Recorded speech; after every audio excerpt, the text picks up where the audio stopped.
हरे कृष्णा, सबका स्वागत है आज की कथा में। आज हम श्रवण करेंगे कि एक स्त्री किसी और स्त्री को अपनी दासी बनाना चाहे तो क्या हो सकता है। श्रीमद् भागवतम के 9वें स्कंद में 18वां अध्याय ययाति के चरित्र से हम इसको समझने का प्रयास करेंगे। यति, ययाति, समयाति, आयति, वियति और कृति, ये सब राजा नहुष के 6 इंद्रियों के समान ही महान पुत्र उत्पन्न हुए। पिता के द्वारा दिए जाने वाले राज्य को उनके सबसे बड़े पुत्र यति ने स्वीकार नहीं किया। क्यों? क्योंकि वे इसका परिणाम जानते थे। राज्य को प्राप्त करने के पश्चात जब व्यक्ति राजा बनता है तो बड़ा व्यस्त हो जाता है व्यवस्थापन में, और फिर अपने आप को यानी आत्मा को, परमात्मा का दर्शन करने की इच्छा उसके पास नहीं रह जाती। इस प्रकार से वह माया में फंस जाता है। इसीलिए यति ने इसका स्वीकार नहीं किया। तो फिर इसी के कारण फिर दूसरे उनके पुत्र, नहुष के पुत्र ययाति के पास राज्य कारभार आ जाता है। उसी के साथ नहुष महाराज, जो इन सबके पिता, वहां पर इंद्र का पतन हो जाने के कारण स्वर्ग में उनको इंद्र पद पे बिठाया गया। लेकिन उन्होंने इंद्र की पत्नी शची को प्राप्त करना चाहा, उनका सहवास प्राप्त करने की इच्छा की, और इसके कारण शची ने उनको कहा कि आप सारे ब्रह्मर्षियों को पालकी ढोने के लिए कहे तो ऐसी पालकी में बैठ के हम आ जाएंगे। तो नहुष ने वैसे ही आदेश किया और सारे सप्तर्षियों ने उनको पालकी में बिठाया, और वे कहते हैं कि सर्प सर्प आप जल्दी चलिए, मुझे शची से मिलना है। लेकिन इस प्रकार से वहाँ एक मुनि थे जो कद में छोटे थे, उसके कारण पालकी हिल जाती थी। इसी के कारण उन्होंने सर्प सर्प बार बार कहा। तो उन्हीं अंगिरा मुनि ने उनको कहा कि आप सर्प बन जाइए। इस प्रकार से उनको शाप मिल गया, जिसके कारण वे एक अजगर वृत्ति को प्राप्त करके पृथ्वी के ऊपर गिर पड़े। उसी समय में फिर उनके द्वितीय पुत्र ययाति को पृथ्वी का राजा बनाया गया।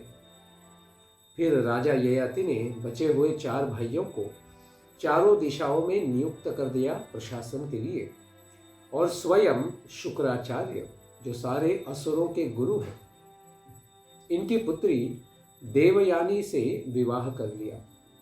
और उसी के साथ उन्हें वृषपर्वा भी, जो दैत्यराज की पुत्री थी, वृषपर्वा जो दैत्यराज थे, इनकी पुत्री शर्मिष्ठा से भी विवाह का प्रसंग आया, और वे पृथ्वी की रक्षा करने लगे।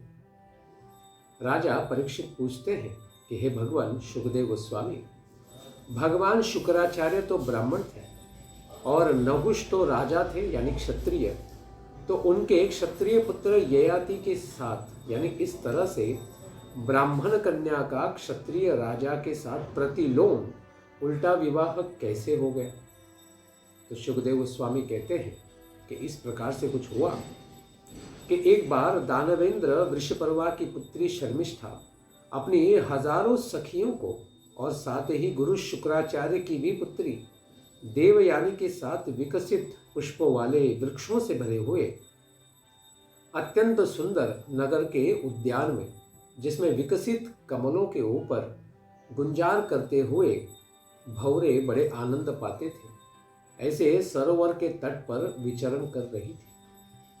सरोवर पर पहुंचकर वे सभी कमलनयी कन्याएं सरोवर के तट पर अपने वस्त्रों को रखकर एक दूसरे पर जल छिड़कती हुई क्रीड़ा कर रही थी। सब इस प्रकार से आनंदोत्सव कर रहे थे। उसी समय अकस्मात अपने ऋषभ यानी नंदी के ऊपर बैठकर पार्वती जी के साथ शंकर जी को आते हुए देखकर सारी लड़कियां लज्जित हो गई और सभी सरोवर से बाहर निकलकर तुरंत वस्त्र धारण करने लगी।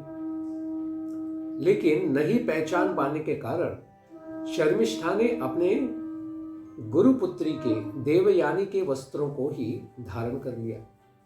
यह जानकर बड़ी क्रोधित हो गई देवयानी और कहती है कि अरे, इस दासी के अनुचित कर्म को तो देखो, इसने मेरे वस्त्रों को उसी तरह से धारण कर लिया है जिसे कोई कुतिया यज्ञ में हविष्य को खा ले। यज्ञ में भोग चढ़ने से पहले ही कोई कुत्ता या कुतिया आकर उस प्रकार से उस हविष्य को खा जाए, इसी प्रकार से इसने मेरे वस्त्रों को धारण कर लिया है। जिन लोगों ने अपनी तपस्या से इस जगत की सृष्टि की है, ब्राह्मणों का वर्चस्व बताते हुए मानो वह स्वयं ही ब्राह्मण हो, इस प्रकार से वह कहती है कि जो लोग परम पुरुष परमात्मा के मुख हैं, ब्राह्मणों को भगवान के यज्ञ में यानी भगवान के मुख माने गए हैं, क्योंकि अग्नि में वे ही आहुति डालते हैं और उसी के साथ भगवान का प्रसाद पाने का अधिकार भी उन्हीं को पहले मिलता है। क्योंकि भगवान ने स्वयं कहा कि मैं स्वयं अपने मुख से अगर प्रसाद पाऊँ, भोग पाऊँ, तो मुझे उतना आनंद नहीं होता है जितना कि ब्राह्मणों के मुख के द्वारा खाने से मुझे आनंद होता है।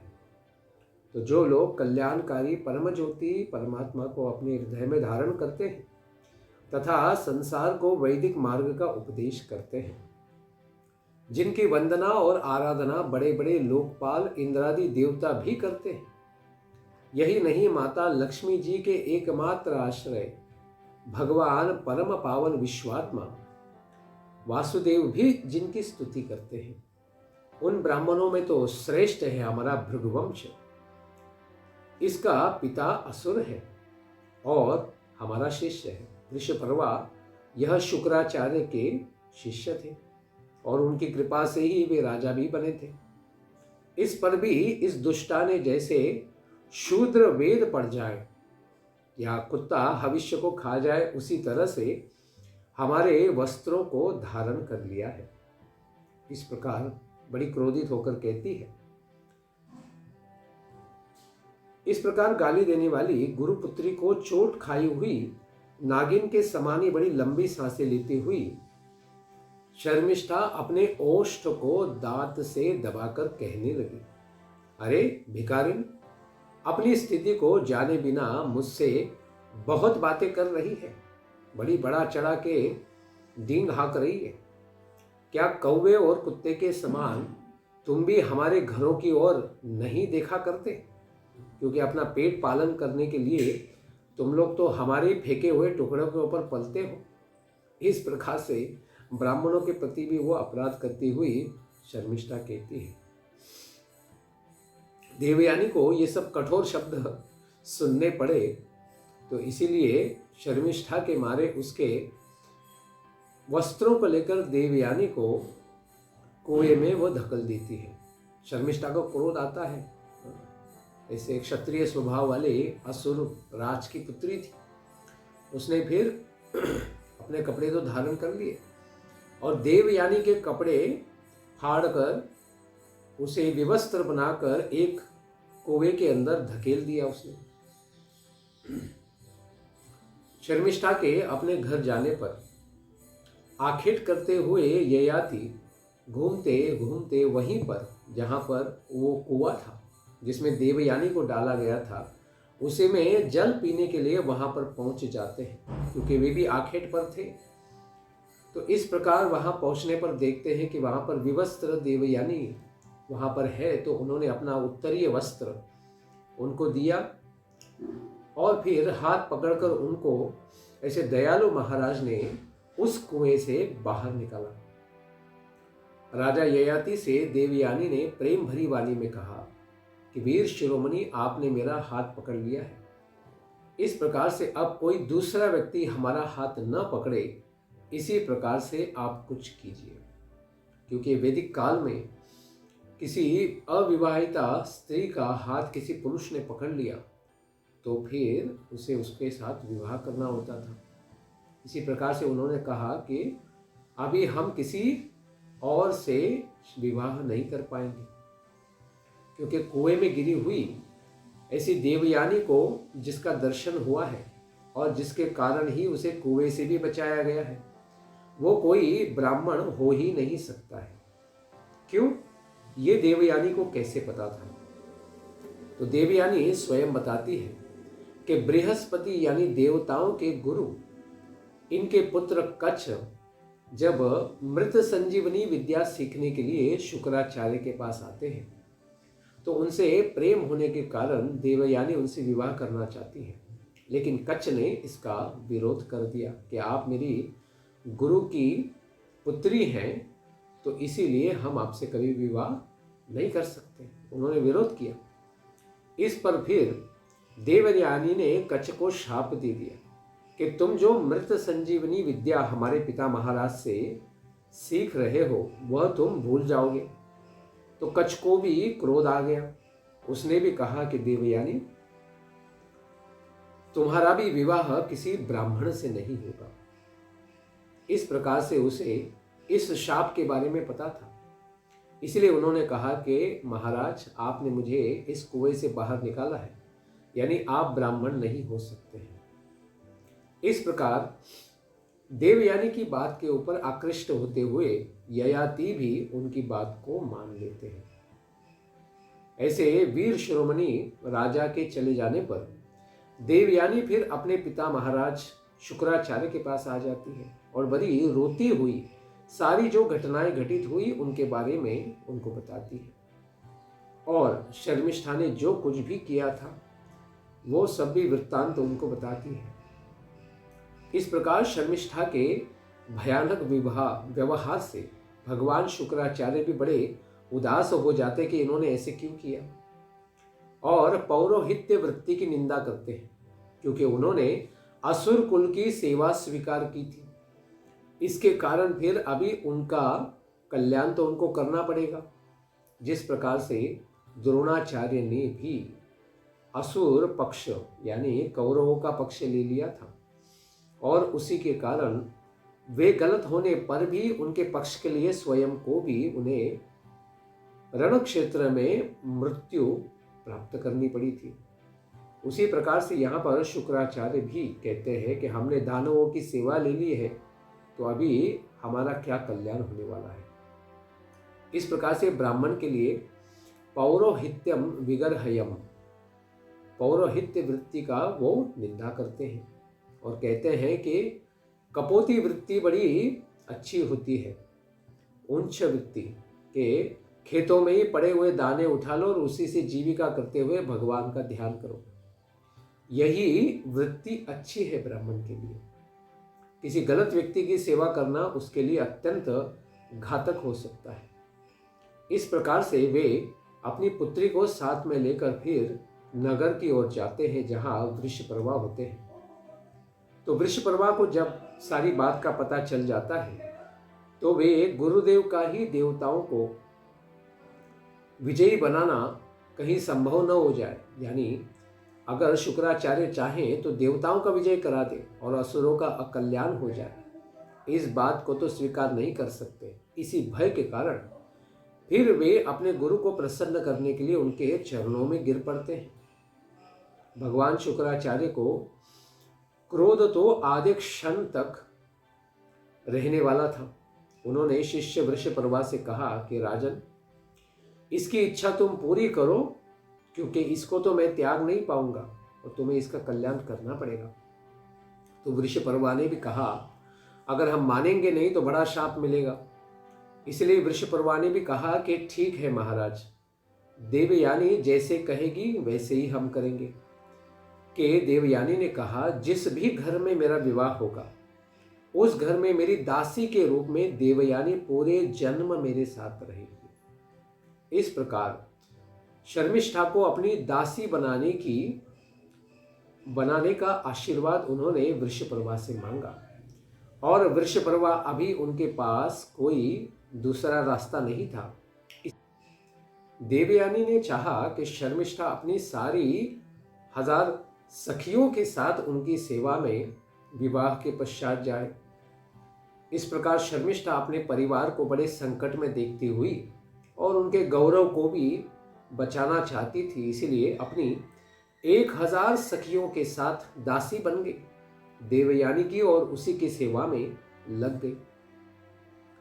नहुष के पुत्र ययाति को शर्मिष्ठा के साथ अपनी पुत्री को प्रदान करते समय शुक्राचार्य जी ने चेतावनी दी कि राजन सावधान, कभी भी शर्मिष्ठा आपकी शैया पर नहीं जाएगी। यानी शर्मिष्ठा के द्वारा आप कभी भी पुत्र उत्पत्ति नहीं करेंगे। राजन परीक्षित, देवयानी को पुत्रवती देखकर एक दिन शर्मिष्ठा ने भी इच्छा की कि हमारे भी यहाँ कोई पुत्र हो तो हमारा भी कल्याण हो। इसीलिए जो स्त्री के लिए स्वाभाविक है पुत्र की इच्छा करना, बेचारी जन्म भर क्या करेगी, और पति का अगर गलती से बीच में मृत्यु हो गया तो उसका पालन कौन करेगा। इस प्रकार शर्मिष्ठा ने भी ऋतुकाल में देवयानी के पति ययाति महाराज से एकांत में सहवास की याचना की कि महाराज कम से कम एक पुत्र तो चाहिए। तो राजकुमारी शर्मिष्ठा के द्वारा संतान के लिए प्रार्थना किए जाने पर राजा ययाति उसकी प्रार्थना को धर्मानुकूल जानकर शुक्राचार्य की बात याद रहने पर भी यह निश्चय किया कि प्रारब्ध के अनुसार जो होगा उसे हम बाद में देख लेंगे। इस प्रकार से विचार करते हुए उन्होंने देवयानी को बिना बताए शर्मिष्ठा के साथ वे संग करने लगे। इसलिए देवयानी के जब 2 पुत्र हुए, यदु और तुर्वसु, उसी के साथ वृषपर्वा के भी संग के द्वारा, वृषपर्वा की पुत्री के संग के द्वारा शर्मिष्ठा के साथ उनके 3 पुत्र उत्पन्न हुए, द्रुह्यु, अनु और पुरु। शर्मिष्ठा का भी गर्भ उन्हीं के पति से उत्पन्न हुआ है, इस बात को जब जान लेती है देवयानी तो बड़े क्रोध को प्राप्त होकर, उसी क्रोध से व्याकुल होकर अपने पिता शुक्राचार्य के पास भागती हुई जाती है। इस प्रकार अपनी प्रियतमा के पीछे पीछे जाने वाले कामी पुरुष ययाति अनुनय विनय के द्वारा और चरणों को पखारते हुए आदि के द्वारा भी कभी भी देवयानी को प्रसन्न नहीं कर पाए कि देवयानी अगर उसकी सांत्वना हो जाए तो महाराज बच जाएंगे। लेकिन देवयानी ने एक नहीं मानी। इस प्रकार अपनी दासी शर्मिष्ठा अपने समान ही राजा से पुत्र उत्पन्न कर रही इस बात को देवयानी सहन नहीं कर पाई। यही तो स्त्रियों का स्वभाव होता है। इसके कारण ही बाधित होकर फिर शुक्राचार्य के पास चली गई और क्रोध में भरकर शुक्राचार्य ने भी बिना कुछ ज्यादा सोचे समझे अपनी पुत्री का कल्याण करने के लिए, उसी का अकल्याण करने के लिए ययाति महाराज को स्त्री लंपट, मृषाभाषी, मंद पुरुष, इस प्रकार से मनुष्यों में अत्यंत कुरूप बना देने वाले बुढ़ापे के रूप में उनको शाप दे दिया कि ययाति तुम्हारा एक ही क्षण में वृद्धावस्था का शरीर बन जाए। इस प्रकार उन्होंने जब ययाति को शाप दे दिया तो ययाति महाराज कहते हैं, ब्राह्मण, आपकी पुत्री के साथ विषय भोगों से तो मैं तृप्त नहीं हुआ। इस पर शुक्राचार्य ने देखा कि अरे ये तो बूढ़ा हो गया, अभी मेरी पुत्री का ही अकल्याण हो गया। इस प्रकार उन्होंने उपशाप दिया कि राजन, तुम्हारे पास तो 5 पुत्र हैं, तो तुम्हारा बुढ़ापा तुम अपनी इच्छा से अगर तुम्हारा कोई पुत्र स्वीकार कर ले तो फिर तुम्हारा बुढ़ापा तुम्हारे पुत्र को चला जाएगा और उसका यौवन तुम्हें प्राप्त हो जाएगा। फिर जब तक तुम चाहो तब तक युवक बने रहो और बाद में तुम ऐसे अपने युवकत्व को वापस अपने पुत्र को भी दे सकते हो। शुक्राचार्य की इस प्रकार की व्यवस्था को प्राप्त किया ययाति महाराज ने और फिर अपने सबसे बड़े पुत्र यदु के पास चले गए। बड़ा पुत्र बड़ा ज्ञानी होता है और उसी से ज़्यादा धर्म की अपेक्षा होती है। इस प्रकार से वे यदु के पास चले गए और कहा कि वत्स, तुम्हारे नाना के द्वारा इस प्रकार प्रदत्त मेरे बुढ़ापे को तो देखो, तो कृपा करके तुम इसको स्वीकार कर लो, ताकि मैं विषय भोगों से तृप्त नहीं हुआ हूँ, मैं और संग करना चाहता हूँ।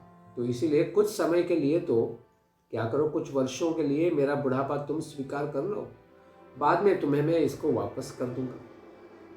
तो यदु ने कहा कि पिताजी महाराज, बीच में ही प्राप्त हुए ऐसे बुढ़ापे को, क्योंकि मैं तो अत्यंत युवक हूँ और मेरे पास भी इच्छाएं हैं, इसीलिए मैं आपके बुढ़ापे को बीच में ही स्वीकार कर लूँगा, तो फिर मेरा क्या होगा? ऐसे ग्राम्य सुखों के भोगों के बिना पुरुष का वैराग्य तो भी पूर्ण नहीं हो पाएगा। तो मैं तो अभी इतना भगवत ध्यान करने के लिए अभी विकसित नहीं हूँ, वैराग्य के लिए भी तैयार नहीं हूँ। इस प्रकार अवस्था बदलने के लिए पिता के द्वारा प्रेरित किए जाने पर भी यदु ने इसको स्वीकार नहीं किया। उसी के साथ तुर्वसु, द्रुहियु और अनु, इन तीनों पुत्रों ने भी धर्मज्ञ नहीं होने के कारण, धर्म के बारे में जानकारी न होने के कारण, उन्होंने इस प्रकार से अनित्य, यह जवानी कभी न कभी तो जाने वाली है, फिर भी ऐसे जवानी को नित्य मानते हुए पिता महाराज के बुढ़ापे को स्वीकार नहीं किया। फिर राजा ययाति के पास पर्याय नहीं था, तो सबसे छोटे पुत्र पुरु के पास वे चले गए और कहा कि हे वत्स, तुम देखो अपने बड़े भाइयों की तरह मुझे इनकार मत कर देना, क्योंकि इसके अलावा मेरे पास तो कोई दूसरा रास्ता ही नहीं है। चारों पुत्रों ने तो नकार कर दी है, तुम कम से कम स्वीकार कर लो। तो पुरु ने कहा कि हे राजेंद्र, पिता महाराज, शरीर प्रदान करने वाले तो पिता ही होते हैं और उनसे बड़ा उपकार तो दूसरा क्या हो सकता है। और ऐसे उपकारों का बदला चुकाना तो संसार में कौन सा समर्थ मनुष्य है जो कर पाएगा। लेकिन ऐसा अवसर प्राप्त हुआ है कि इस प्रकार से हम सेवा कर सकते हैं, तो फिर पिता की कृपा से तो मनुष्य परम पद को भी प्राप्त कर सकता है, स्वर्ग को भी, इच्छा मृत्यु को भी प्राप्त कर सकता है। इसीलिए मैं आपकी सेवा करने के लिए तैयार हूँ, अपना यौवन में आपको देने के लिए तैयार हूँ, क्योंकि शास्त्रों में कहा है उत्तम पुत्र तो वही होता है जो पिता के मन की बात जान लेने पर ही कर देता है। बोलने की आवश्यकता नहीं पड़ती है, बिना बोले ही अपने पिता के मनोभाव को जानकर सेवा कर देता है। मध्यम प्रकार का पुत्र वो है जो पिता के कहने पर उसे श्रद्धापूर्वक स्वीकार करके कर दे। अधम पुत्र वो है जो पिता की आज्ञा का पालन अश्रद्धापूर्वक ही सही लेकिन कर देता है, और पिता की आज्ञा को किसी भी प्रकार से पालन नहीं करने वाला व्यक्ति, मनुष्य पुत्र, तो पिता के मल मूत्र के समान ही होता है। वो बड़ा ही नराधम, नरों में अधम होता है। इस तरह से पुरु ने अपने पिता के बुढ़ापे को बड़ा प्रसन्नता पूर्वक स्वीकार कर लिया और राजा ययाति ने भी यथा योग्य भोगों का सेवन किया। सातों द्वीपों के स्वामी राजा ययाति अपने पिता के समान प्रजाओं का बड़ी अच्छी तरह से पालन किया करते थे। उनकी इंद्रियों में शक्ति प्राप्त थी, क्योंकि पुत्र से प्राप्त की थी, इसीलिए अपने मन के अनुकूल ही वे विषयों का सेवन कर रहे थे। ऐसे राजा ययाति, उनकी प्रियतमा देवयानी भी दिन अनुदिन मन, वाणी, देह और वस्तुओं के द्वारा अपने प्रियतम पति ययाति की बड़ी प्रेम पूर्वक सेवा करती रही। महाराज ययाति ने बहुत अधिक दक्षिणा देने वाले, संसार का कल्याण करने वाले यज्ञों को किया और सर्वदेवमय भगवान यज्ञ पुरुष हरि वासुदेव की पूजा की। जिस तरह आकाश में मेघ दल के बड़े बड़े झुंड दिखाई देते हैं और कभी कभी बिल्कुल दिखाई नहीं देते, उसी तरह परमात्मा के स्वरूप में ये सारा जगत स्वप्न, माया, मनोरथ इस प्रकार से ही कल्पित है। अतएव यह कभी अपने नाम रूपों के रूप में प्रतीत होता है तो कभी कभी दिखाई नहीं देता है। उन्हीं भगवान को अपने हृदय की गुफा में जो छुपे हैं परमात्मा के रूप में, ऐसे सूक्ष्माति सूक्ष्म भगवान वासुदेव नारायण को अपने हृदय में ही महाराज ने स्थापित किया और बड़े निष्काम भाव को प्राप्त करते हुए उन्हीं भगवान श्री हरि की आराधना की। इस तरह कितना समय बीता। अपने पुत्र पुरु से उन्होंने जो यौवन प्राप्त किया था, वृद्धत्व से बचने के लिए इसको प्राप्त करके विषय भोगों में लगकर उनके 1000 वर्ष बीत गए। फिर भी अपनी उच्छृंखल इंद्रियों के साथ मन को जोड़ने वाले राजा ययाति अपने मन के अनुसार सुखों का भोग करने पर भी कभी तृप्ति को प्राप्त नहीं किए, अर्थात अपने आप ही उनकी वैराग्य बुद्धि नहीं हो पाई। जिस प्रकार से यज्ञ में अगर घी या ईंधन डाला जाए तो उससे यज्ञ की अग्नि बुझती नहीं है, वो तो प्रतिदिन बढ़ती ही जाती है, प्रतिक्षण बढ़ती जाती है। उस प्रकार से काम वासनाओं से भरे हुए शरीर और मन में अगर काम को दे दिया जाए, विषयों का संग दे दिया जाए, तो उससे व्यक्ति विषयों से निरत नहीं होता है, विरत नहीं होता है, उन्हीं में लग जाता है और अधिक काम वासनाएं उनकी बढ़ जाती है। इस प्रकार से राजा ययाति संसार में फंसे हुए थे। इसके पश्चात उनकी वैराग्य बुद्धि किस प्रकार से हुई, इसको हम श्रवण करेंगे आने वाले सत्र में। धन्यवाद। ग्रंथराज श्रीमद् भागवतम की जय। निताय गौर प्रेमानंदे हरि हरि बोल। जय जय श्री राधे श्याम।